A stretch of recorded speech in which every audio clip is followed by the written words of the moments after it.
Since so much is being made these days over universal background checks for firearms, I decided to make this video here where we compare the Oregon DMV title and registration for automobiles to the ATF Form 4473 that you have to fill out when you're doing a background check.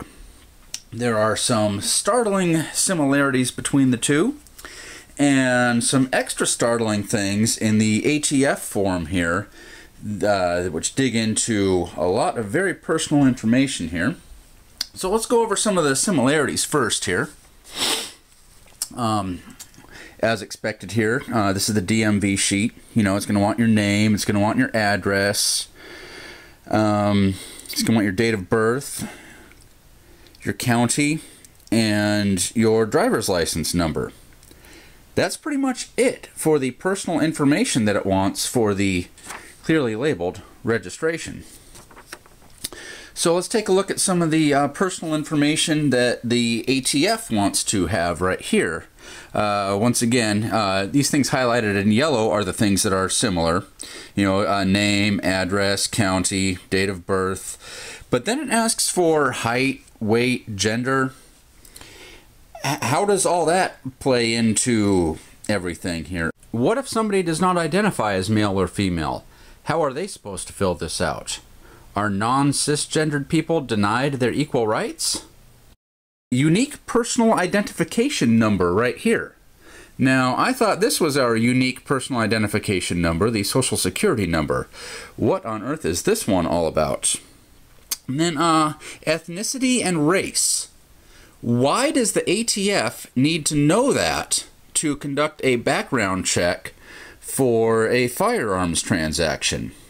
I find that to be downright offensive, actually. Another thing, are you an alien illegally in the United States? Now, using the leftists' own mindset, isn't that a pretty racist question to ask right there? Now, moving on to page 2 of the ATF form, they want to know what type of firearm it is to be transferred. Now, what on earth does that have to do with the background check on the person? We'll get more into that a little later on here. But now let's take a look here. They want to know the type of identification and the number. Also the expiration date of that identification. And then that's actually pretty similar to on here. They want to know the driver's license of the person registering the car. But they don't ask for the expiration date of that identification. Another thing I'd like to point out here on page 2 of the ATF Form 4473, this part right here where you are delayed.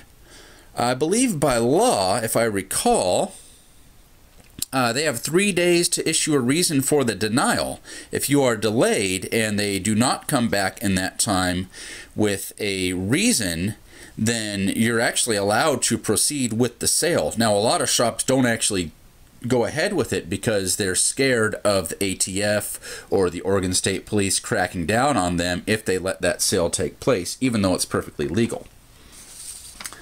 Now, moving on to page number 3 here, and we'll compare this one here to the upper part of the DMV registration form here. This is where they're going to want to know information about the vehicle, you know, the VIN, the weight, the type of engine, blah, blah, blah.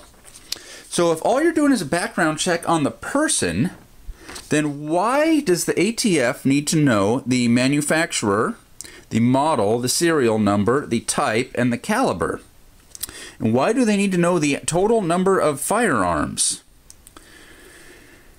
And then I guess if you're redeeming a pawn, you still need to go through the background check here. So why do they need to know all of this information about the firearm if all they're doing is a background check on the person? Combine that with the upper part of page 2 here where they ask if it's a handgun, a rifle, or an other. Now, lots of things can qualify as other. Those other people can explain that much better than I can. So I just wanted to point out a lot of the concerning things here. So the fact that they want so much information on this sheet here that has nothing to do with a background check on a person. That's what has the gun rights supporters concerned with the universal background checks.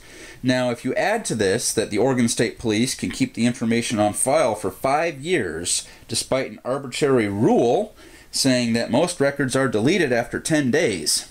Now, we don't know who makes these rules, how the rules come to be, and what the process is for changing these rules. To make matters worse, every firearms dealer is required to keep the Form 4473 on record for 20 years. And if they close up shop during that amount of time, then the records are to be turned over to the ATF immediately, where they are kept indefinitely. And if that's not bad enough, we hear other reports that the National Instant Check System computer is actually incapable of deleting the records. Now, fans of my channel may recall a video from a few months ago where I was able to ask State Senator Ginny Burdick about several of these things, to which she was completely silent on and had absolutely no answer for. So I have a direct challenge to the following people: State Senators Ginny Burdick and Floyd Prozanski, Governor John Kitzhaber, Moms Demand Action figures such as Sarah McDonald, Shannon Watts, Jenn Lynch, Kara Murray, Ceasefire Oregon's Katie Poole, Michael DeLong, and Penny Okamoto, and other activists such as T.A. Barnhart and Jillian Johnson. Since you guys are the experts on this, you guys are the ones pushing for this legislation, so I would assume you guys have done your homework and studied up on this, and you guys are the experts on all of this. Can you please differentiate for all of us how this form here is called registration, and this series of forms is anything but registration? Please explain to us why so much extra information is required, such as race and the serial numbers of the firearms. You can use whatever medium that you like to use to respond to this, be it in the comment section on this video, your own video response, your own blog, whatever medium you use. This is my challenge to you guys to explain the difference to us.